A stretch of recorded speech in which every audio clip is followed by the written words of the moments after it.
Ya, pemirsa, Joko Widodo akhirnya menjatuhkan pilihannya kepada Yusuf Kala sebagai calon wakil presiden yang akan mendampinginya dalam Pilpres 9 Juli 2014 mendatang. JK selama ini dikenal karena kiprahnya sebagai negarawan, filantropis sekaligus pengusaha ternama di Indonesia.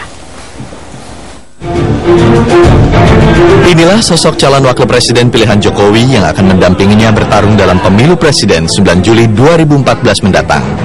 Yusuf Kala, pria kelahiran Watampone, Sulawesi Selatan 15 Mei 1942 yang biasa disebut juga dengan Kak Ucu ini tidak asing bagi masyarakat Indonesia karena sepak terjangnya sebagai pejabat, politisi, serta pengusaha di negara ini.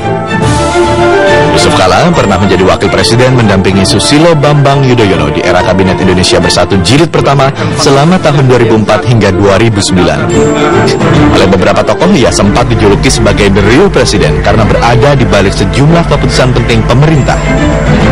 JK mengawali karirnya di kabinet dengan menjadi Menteri Perdagangan di era Presiden Abdurrahman Wahid. Selanjutnya, ketika Megawati yang juga merupakan Ketua Umum PDI Perjuangan berkuasa, Yusuf Kala dipercaya sebagai Menteri Koordinator Bidang Kesejahteraan Rakyat. Di masa itulah Yusuf Kala menjadi tokoh di balik perdamaian Poso dan Ambon.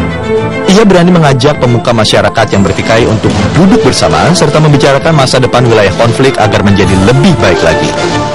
Menjelang akhir kabinet Megawati, JK memilih mundur karena digandeng Susilo Bambang Yudhoyono untuk bertarung dalam pemilu presiden 2004. Setelah menjalani pemilihan presiden 2 putaran, SBY-JK akhirnya menjadi pasangan yang pertama kali memenangkan pemilu secara langsung dipilih rakyat, serta ditahbiskan menjadi presiden dan wakil presiden 2004-2009.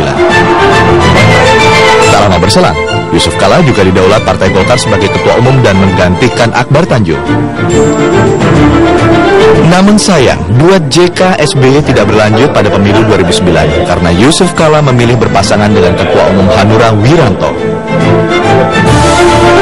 Setelah tidak menduduki jabatan di kabinet, Yusuf Kala seperti tidak kehilangan eksistensi. Nalurinya sebagai filantropis serta jiwa sosialnya membuat Yusuf Kala ditunjuk menjadi Ketua Umum Palang Merah Indonesia. Tidak hanya itu, JK bersama aktivis Komodo juga menjadi aktor penting di balik penobatan Pulau Komodo sebagai 7 keajaiban dunia. Tahun 2014 membuat suami dari Mufidah Miat Saat atau yang dikenal sebagai Mufidah Kala rupanya menjadi pilihan Jokowi untuk mendampinginya sebagai calon wakil presiden. Seakan menjadi reuni, dalam koalisi ini JK bertemu dan bergandengan tangan dengan sahabat lamanya seperti Megawati, Surya Paloh, Wiranto, dan masih banyak lagi untuk meraih suara rakyat dalam pemilu presiden 9 Juli 2014 mendatang. Kabel Indrawan, Metro TV.